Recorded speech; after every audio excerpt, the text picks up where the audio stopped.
赵少康，欢迎你来到 TVS 赵少康战情室。这我们想特别来宾洪申翰委员、陈世轩议员、尹乃菁小姐、柯志恩委员、林义方委员、徐巧芯委员。好，那么昨天我们有讲过哈，那么几个包括这个台积电前副总林本坚、工研院前院长史清泰、芝加哥大学经济学的教授谢长泰联名在美国的这个期刊发表 How America's Chips Act Hurt 台湾，伤害台湾。美国的晶片法案啊，晶片法案伤害台湾哈。那因为他就讲，第一个你会第一个啊，他说你会把台积电也许他的这个专心的研发的能力降低啊。第二个呢，因为你给他补助，所以给他补助钱来的太容易了，所以他可能就松懈了啊。另外呢，这个他台积电可能因此而失去它的龙头地位啊。那美国当然政府现在补助啊，补助拿的钱不少，不过现在有530亿美元的补助，好，第一笔、第二笔、第三笔都没有补助到台积电，下一笔会不会大家不知道？第一个是给一个叫做 BA Systems 的英国公司、美国子公司3500万美元，第二个给这个1.62亿美元啊，给 Microchip， 第三个就是给这个。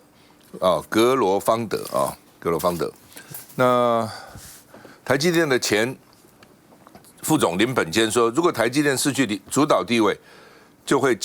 进一步强化美国不关心台湾的感受。就是美国今天关心台湾，说你有台积电的，那就关心就好了，好好保护台湾不就好了吗？台积电这边生产就好了吗？为什么搞到你美国呢？那这样美国如果这个落地生根，工厂越来越多，产品越来越大，而且越来越先进，会不会因此你就不要台湾了呢？大家要担心这个问题了。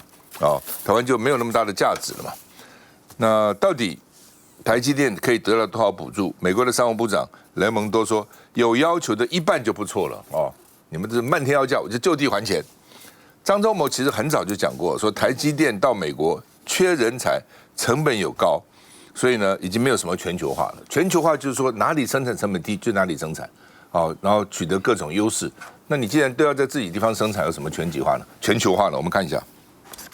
有学者批评，美国的晶片法以高额补贴鼓励台湾半导体制造商迁往美国，可能导致台积电创造动力流失，失去了先进半导体主导地位等后果，损害台湾经济，甚至是美国国安。学者探讨，美国为了因应中国大陆封锁或侵台的供应链风险，以晶片法提供520亿美元的补贴，鼓励半导体迁厂美国的可能影响。但晶片的制造上专门技术至关重要，工人需要很谨慎、细节注意，且力求一致及时生产。像是日本就充分了精熟的制造工人，日方补贴渴望成功，但反观美国精于晶片设计，但工人却缺乏意愿或是技术，也是台积电在华盛顿州设厂25年来面临的根本问题。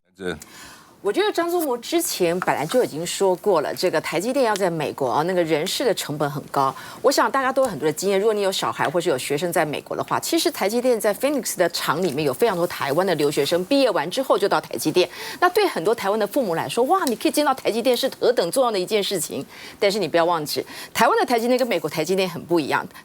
美国的台积电很多时候它是骗不到美国当地的工程师，因为呢，我们说我们的人才能力很好，还有一个非常重要就是我们的韧性很强。你这样长时间的这样工作，超过10小时，其实在台湾的工程师是没有太大的 argument， 而且他们的薪水、付的股票各方面，大家都觉得这是一个很合理的。可是在美国有工作上面的一些劳动条件上的保护是跟台湾不一样的，所以这就为什么在美国开厂，它会这个人力的成本会高出非常的多。那对于台湾的留学生来说，能够留在那边，所以你会看得出来。所以他们为什么要签署这个条约？因为 Intel 就距离这个 Phoenix 开车说实在不到2个小时。很多时候你如果不用这样的签署联署的法 ，Intel 会用更好的价钱把你这些人全部recruit 过去，所以他们还是有他们的合约存在。但是我们必须要强调台积电要在哪里设厂，已经是一个所谓的区域政治的一个问题了。因为我们台湾目前为止在国际的这个政治的轨道上面，你不能脱离这个，不是一个台积电对全世界来说，它的供应链来说，已经不是你要在哪里设厂就可以在哪里设厂，它牵涉的因素是非常多的。所以说呢，你看像熊本目前为止也造成非常大的一个热潮，好的蛮乡下的一个地方，因为台积电的入驻，每一个人又开始在日本引起非常大广泛的一个讨论。所以台积电在哪里，那你就会变成一个热点，但是它背后所代表的是一个地缘政治的安全度。所以美国为什么会这一次在很多的这个晶片法里面引发很多的讨论？我想那个林本杰他本身是用科技跟用技术的角度来去看待，但对我们而言的话，区域政治的重要性，还有台积电所承担起这个全球的这样的一个角色，那已经完全超出我们认为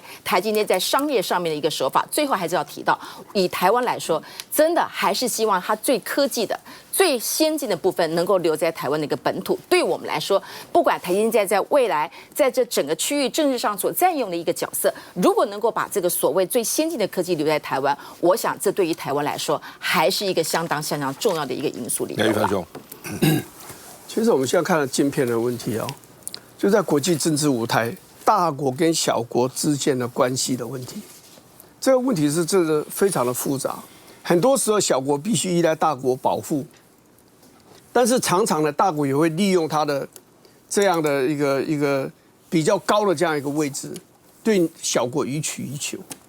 你看，我们莱猪也吃了，莱牛也吃了，也买了一大堆的武器，花了一大堆的钱，这些原来可以用在国家其他的建设方面。这某点来讲，就是这个就是两岸建立的对立的结果，我们就要付出这样的代价。那晶片法的看法是这样，我觉得张忠谋也好，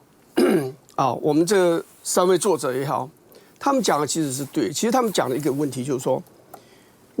台湾的成功跟你没有办法移植到美国，原因是因为牵涉到你这些的工作的人员里面，这人员你对你工作的熟悉度吗？第二个就是你的敬业的态度嘛，你有没有效率嘛？然后因为没有效率，结果你要投下更多的钱就像这个里面所讲到的，就是说文章里面讲到，就是说1996年在华盛顿的 Callas 那个地方投资基体电路，台积电的基体电路，结果现在生产成本是台湾台积电的50%，多出50%。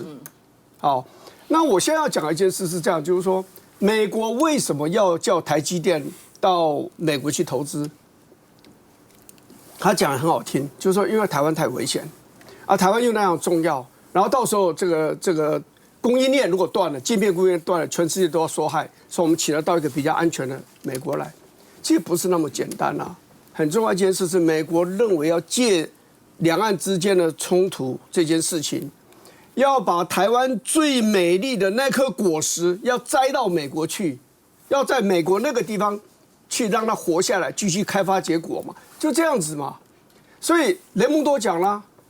他说我们希望在这个相当的这个时间，很短的时间，大概就是2030年左右吧。他说高阶的逻辑的晶片，美国要生产20%，供应全球的量的20%。那我请问你，现在它是0当它增加到20%的时候，请问那台积电呢？你还剩下多少？因为日本也要分，韩国也要分，那你台积电还有剩下多少？所以我认为台积电的真正的危险是在2个部分第一个部分是人的问题，因为你现在熊本你也要去，德国以后大概也要去，美国你现在就马上就要去了，而且已经去了不少人了。你假设台湾的人才是用不完的吗？你这一去就去掉了一大堆台湾的很重要的半导体的工程师，就不见了，到了熊本，到了德国，到了这个亚利桑那去了。那这些人如果留在台湾呢，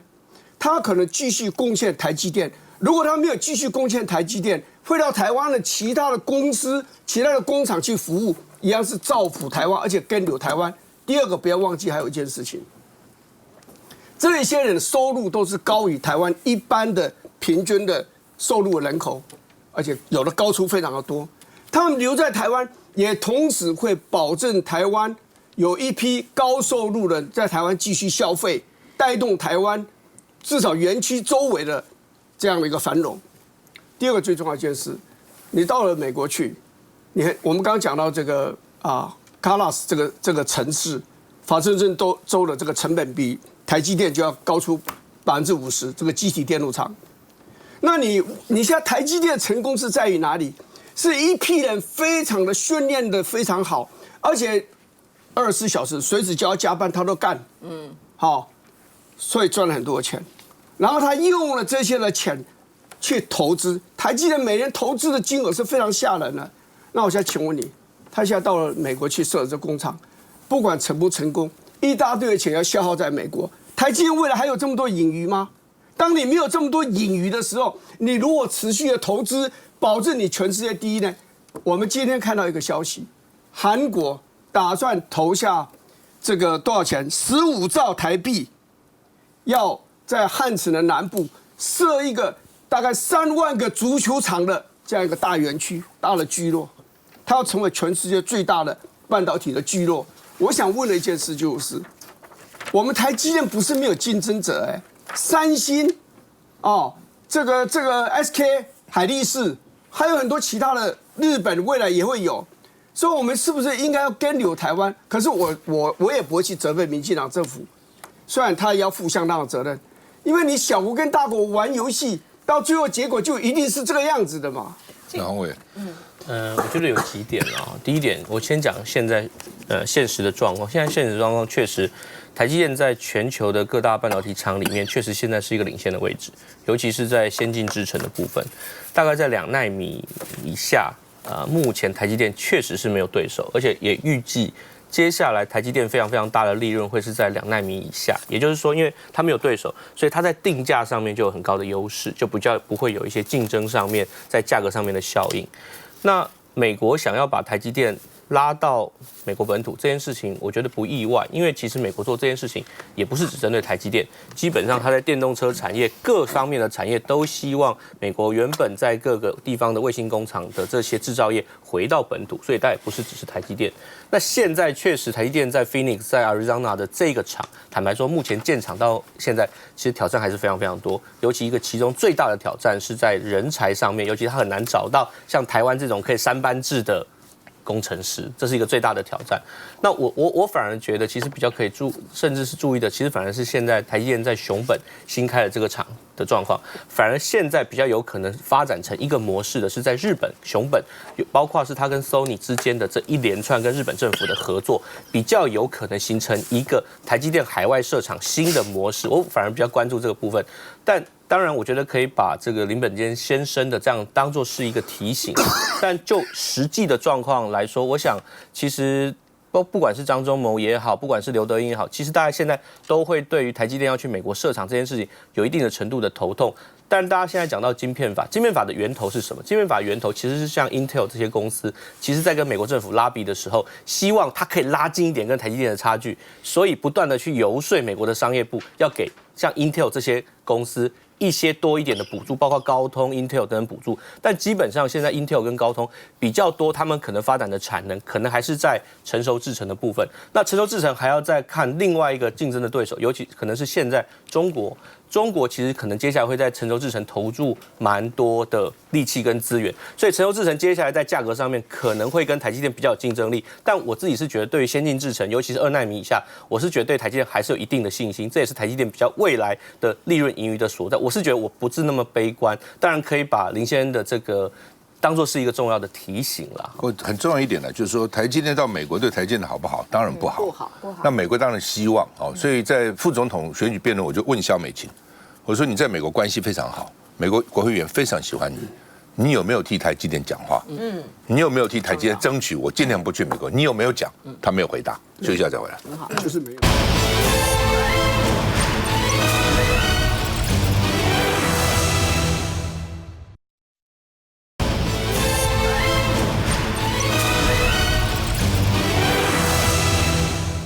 好，那么塞尔维亚总统呢叫做武契奇，那他欢迎中国大使，宣布习近平要访问塞尔维亚，哇，他把它看成一件大事哈。那当我们比较关心台湾的部分了啊，他怎么讲？他说台湾是中国的一部分，是用什么方式，在什么时间，如何解决，中国自己决定就这样因为那是你们的领土，你们的人民，你们是一个主权国家，所以呢，我不会干涉你们这话当然讲对台湾很伤啊。那所以呢，这个大家认为他是因为习近平要去访问，所以他对他示好啊。那另外呢，这个古拉斯就说，那干脆邀他来参加我们总统的就职典礼好了啊，让他看看啊，我们是不是一个这个中华民国是不是一个主权的独立的国家？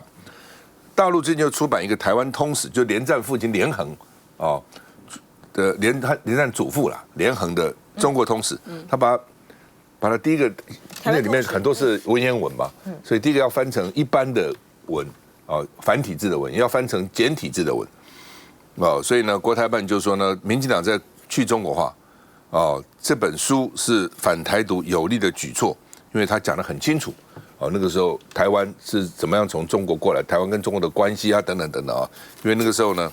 这个日本人啊等等都想把台湾史抹掉。哦，没想到100年以后呢，民进党要做同样的事情，这是连战的女儿说的，要把这个台湾跟大陆的这个历史给它抹掉哈。好，那到底另外当然还有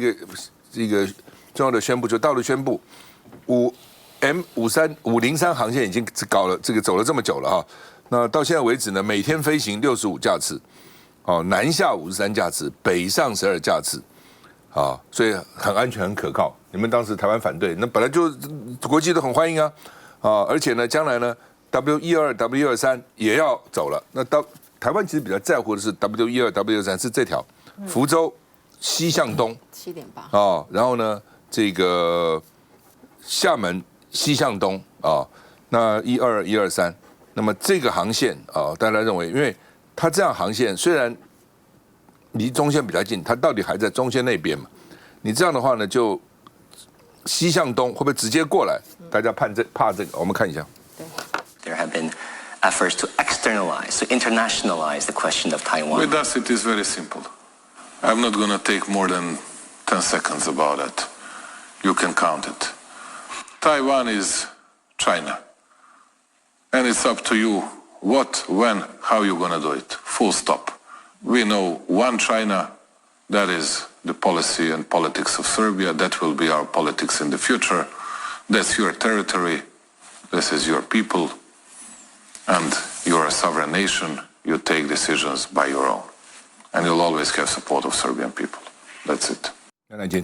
这个塞尔维亚，它这个国家的确很小哈，而且很穷。因为我看这个古拉斯，他就说这个那么小的、那么穷的一个国家，然后就把他批评了这个一顿哈。700多万吧。对，他780万。他的确很小很穷，但是他的战略位置很重要。我们念书的那个时代的时候，巴尔干半岛嘛哈，都是这个欧洲的这个火药库啊。然后他从这个南斯拉夫这个解体之后呢，他现在呢，对于欧盟来讲，对于欧洲来讲，他是一个很麻烦的一个朋友哈，一个近邻，因为他呢要申请这个加入，他到现在还不是欧盟的国家，他要申请这个加入欧盟，但是呢，他呢在这个政治的关系上面呢，他跟俄罗斯也比较好，然后他跟中国大陆的关系呢也非常的好。中国大陆呢透过跟塞尔维亚的这个关系呢，变成是他进入到这个中欧啊，欧洲好这样子的一个很重要的一个杠杆国家，它的不但“一带一路”过去了啊，然后两边呢之间的往来非常的密切。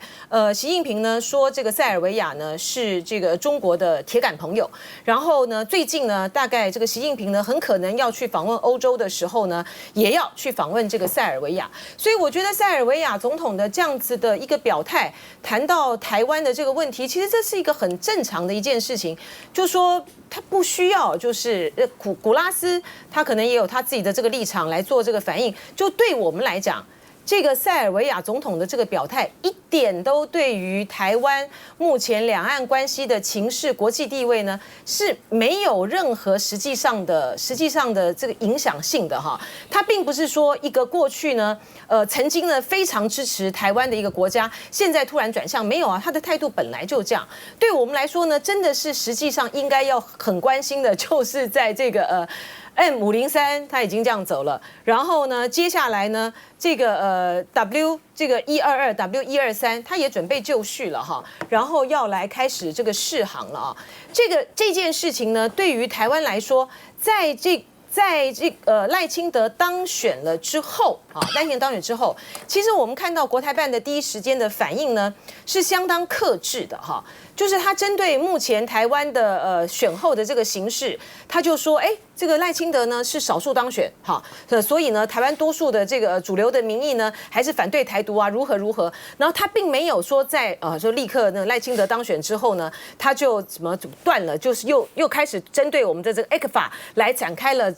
又去断什么哪几项没有。可是他出这一招。就是 M503，还有这个 W122、W123这两件事情，对台湾的威胁来讲就很大了哈。就说在民用的这个航空上面来说的话，M503它本来就是一个被 ICAO 承认的一条的这个航线，所以呢，大陆呢现在呢也只不过就是呢回复了哈，它原来他要的这个航线的这个行驶，可是他多增加了这两条的这个民用航线，因为它对应的背后的就是大陆对台最近的这个军用的机场啊，所以说呢，当这样子的这个事态呢，伴随着这个金门的这个渔船的这个翻覆的这个事件呢，来一起的同步的升高的时候呢，台湾呢是确实要感受到大陆在对台的这个政策上，它是有步骤的哈。第一个。他先是在军用的这个部分，因为裴洛西来台之后呢，我们现在海峡中线已经消失了。然后呢，在这个大陆的这个军舰呢，又不断的经过接近我们的这个临街区。然后呢，它的这个民用的航空呢 ，M503南北这样子一拉，然后。西到东的这样两条线这样子一拉，然后现在呢又在金